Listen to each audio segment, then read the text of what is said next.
Hey guys, Akil here. Welcome back to the Trading Coach Podcast. Today we're going to talk about three valuable lessons that I learned about becoming an entrepreneur well before I had any idea that I would ever become an entrepreneur. Now, before we get started, I want to let you guys know we have a free 1-week workshop coming up in the middle of November. I want to say November 14th is the start date, but don't quote me on that just yet. But if you pay attention to me on social media, meaning YouTube, Instagram, here on the Trading Coach Podcast, of course, you'll hear all about it. And if you're listening to this a few weeks before November 14th, the registration will most likely be up on our website. That's www.tier1trading.com. Now, the other day, we were actually having a meeting talking about this event. And before we got into kind of the meat of our meetings, we did a little catching up, right? I was telling the guys about my son. He had his first soccer tournament, scored a hat trick. We won some games, all that fun stuff, and how he's really starting to enjoy it. Darren was telling us about his time in the Ukraine and had this amazing story about how he was, almost died like 15 times before even getting there, and wild stuff. It should be a movie, but, he'll never do it. He's pretty humble. And then Jason was catching us up on his sons, right? And kind of the business proposals that they have been getting. And we got into the topic about the school system and, both of their kids are homeschooled and, my kids in regular school. But, I get really frustrated about our school system and how they teach, or lack of the ability of teachers to teach, and how they don't really teach you, at least the public school systems don't teach you the main skills that matter in life. And we were talking about Jason's son and how Jason's son has kind of shadowed him for a few years now, and how he's learned a skill, he's learned his trade, and he's at the point where people are trying to pay him money to use his skill. And that's what it's about. And it made me think a lot about entrepreneurship and kind of the lessons that I learned on the way, because my son recently had a moment, right? He is now into these Pokemon cards, right? And he had a good tournament. I told you he scored a hat trick, so we made a deal. I said, hey, you work hard out there, you give effort, I'll front you some money. I think he had saved up like $20. I said, I'll give you 10 more or whatever is needed to buy this kind of big double set of Pokemon cards, right? So he buys these cards, gets about 60 cards out of them. And a few days later, he's running into home. He's like, Daddy, I got money. And I'm like, got money? Like, where'd you get money from? Like, I didn't give you money. So what happened? Did you steal it from someone? He's like, no, I sold some of my cards. And initially, right, the father in me was about to get frustrated, because I'm like, wait a minute, man. I just bought these cards for you. How do you sold? You sold them. What do you mean? We just got them. But then I had to stop myself and realize that this could actually be a good thing. And I asked for more details. I said, well, did you sell all 60 cards for like this $10 bill? Because, we just paid like $50 for them. That's a bad deal. He's like, no, I sold like 2 of them. And the guy gave me $10. I'm like, well, what 2 did you sell, right? You got to make sure he's not selling like the good ones, right? The ones that may actually be worth something. He's like, no, I sold these kind of corny ones. And I'm like, that's a good deal, right? That is a good deal. He bought a case of 60 for basically like $50, and he just sold 2 cards for $10, right? He sells a few more, he'll be able to buy a full double pack again. Not a bad deal. And I was very proud, because that is when I was growing up, I used to do stuff like that. And my dad always kind of, tapped me on the back and said, good job, because that is a brilliant way of thinking. He saw an opportunity where he paid a certain amount for this many cards, and he can get a high percentage of that amount back, almost a quarter of it back, by selling only 2 cards. That's good business. And again, it made me think about kind of the things I did when I was little that were kind of entrepreneur-like, that I had no idea what an entrepreneur was or what a business was back then. But in hindsight, there were very rewarding opportunities, and they certainly helped to mold me into who I am today. And hopefully I can share it with you guys and inspire and motivate you a little bit.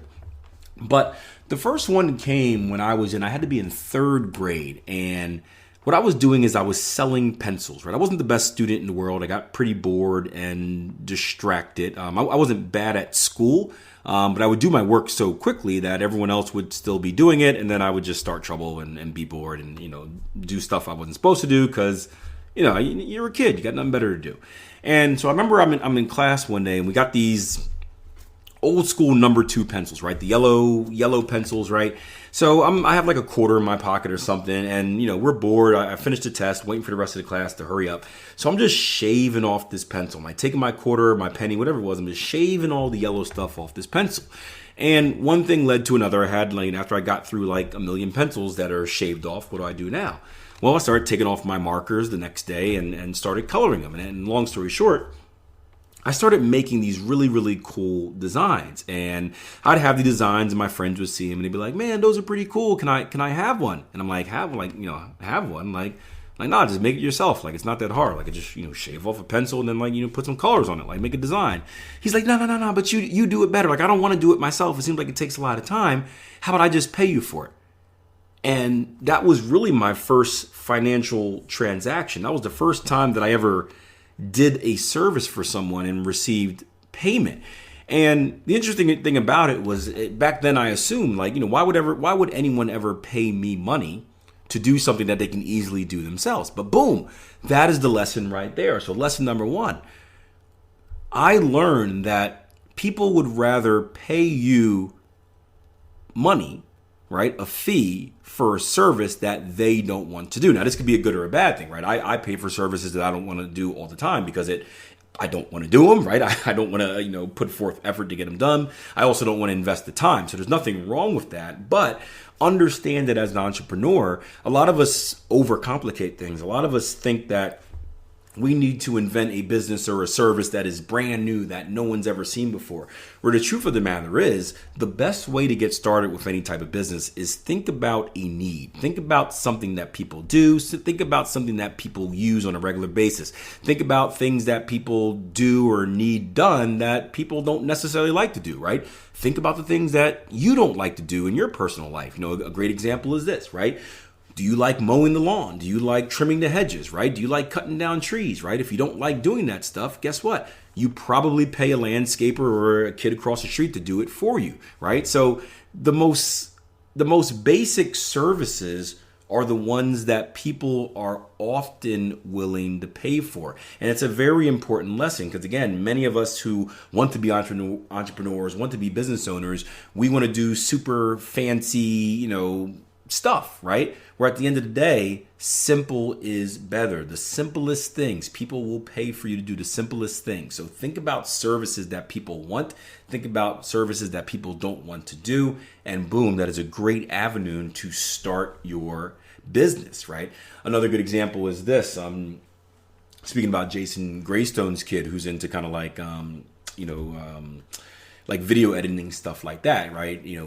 YouTube and TikTok and all these things are the big fad right now. Most people who are starting a business are using them. They're the number one source of marketing, the number one source of kind of getting yourself out there. However, if you don't love it, I edit all my videos because I love it, right? I have an audio engineering background, so I love getting in there. I like editing and putting stuff together. I have control issues as well, but I enjoy doing it, which is the reason I do it. I also have lots of time because, I work from home or whatever like that. But not everyone's like that, right? Not everyone wants to spend, 2 hours editing a 20-minute video. Not everyone wants to spend 30 minutes editing a 30-second TikTok, right? It is a waste of time. So if you are good at that, if you enjoy it, if you are willing to do that, that is a great service you can provide. It's nice and simple. There is a need for it. And if you're good at it, right, you will get lots and lots of clients for that basic need. So the second lesson that I learned in becoming an entrepreneur came a little bit later in life. This would have been in high school.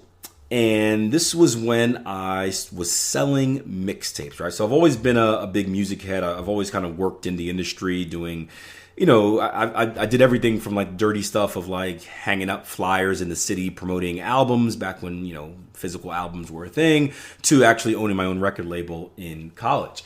And so I always had a thing for music. I always loved music. I made beats. I did all that fun stuff. I rapped for a little bit. Wasn't the greatest at it. That's why I took the background role.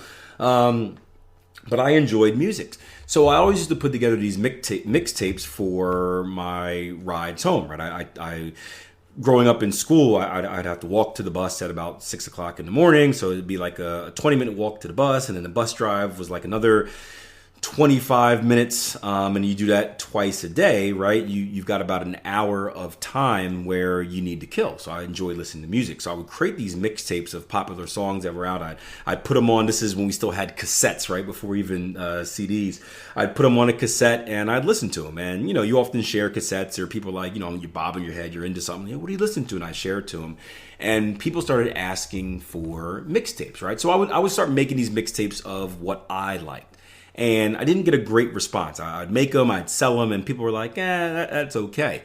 And eventually I smartened up. I said, well, what do you want? You let me know what you want. And I would do these big polls around the school of requests for the popular songs. And what it did, it elevated my mixtapes, where before, I had my personal taste, and my personal taste wasn't the same as everyone else's. So people would kind of like them, but, not too much. When I decided to listen, when I decided to, hey, this business isn't about me, it is about my clients, it is about my customers, I saw my business explode because now I was fulfilling their need. And the lesson that I learned from that is that understand that when you're running a business, typically we always want to start off doing what we want to do, right? That is one of the reasons, a lot of entrepreneurs, we are stubborn, right? The reason that we get into business in the first place, or the reason that we want to work for ourselves in the first place, is because we're so stubborn that we don't want to work for anyone else. So in our stubbornness, we always believe that we are right. We always believe that our way of doing things is the best way. And we can become very blinded.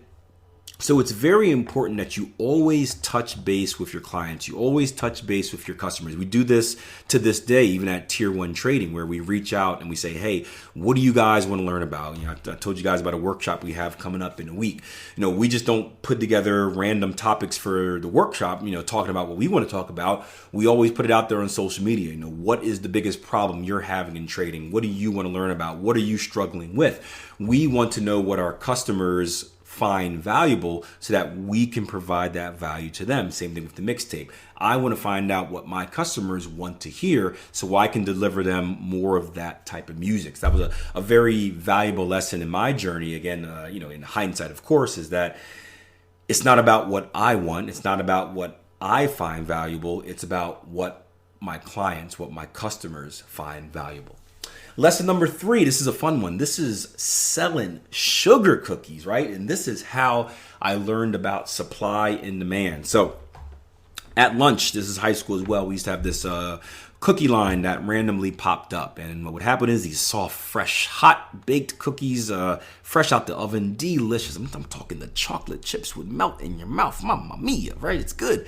And these cookies would go pretty fast. So what would happen is, and the sugar cookie was the most popular one, the thing would open up, ding, ding, ding, right? The cookie line opened up. And within like 5 minutes, it'd be a line of like 50 people lining up. And, I'm usually one of the later ones to eat, whatever like that, because I don't like crowds. So I just wait for everyone else to kind of go and do my thing. And I remember every single time I'd get to the sugar cookie line, or I get to the line, and sugar cookies would be sold out. All that would be left is like the white macadamia nuts. It'd be the chocolate chip cookies or some peanut butter stuff, whatever like that, but no sugar cookies. And I started noticing that these things went quicker and more quicker each and every day. In fact, I would hear my classmates kind of talking and positioning themselves to eating at the table closest to the line because they need to be the first in line to get these sugar cookies before they're gone. And on the other hand, I would notice that a lot of people were very upset when they didn't get the sugar cookies. Me, I was cool with the chocolate chip because I'm into that sort of thing. But people would be physically upset that, man, I wanted it, I didn't get it, blah, blah, blah, blah, blah. I would pay anything just to get a sugar cookie. And of course, when I would hear that, right, my ears would kind of spike up. You would pay anything, huh? So what I started doing is I started not worrying about lunch so much, right? I ended up packing my own lunch later on in my high school career anyway, because I was bulking for football, trying to put on pounds and whatnot. So I was doing the whole healthy eating, packing myself with protein and whatnot. So I didn't have to wait in the school. I didn't have to wait in the normal lunch line. So what I would do is I would position myself and just hover around the sugar cookie or the cookie deal and wait for it to open. And what would happen when it would open, I would just buy a couple, right? I'd buy a couple. I'd buy a couple things of sugar, maybe one chocolate chip for me. And after the line closed, I would find those people who were disappointed that they didn't get a chance to buy the cookies, and I'd sell them mine. And of course, you mark the price up a little bit, but it really taught me about supply and demand, that the less supply there was of something, right, in comparison to demand, the more people were willing to pay. And I was able to sell these cookies for, basically a 50% markup simply because someone missed it.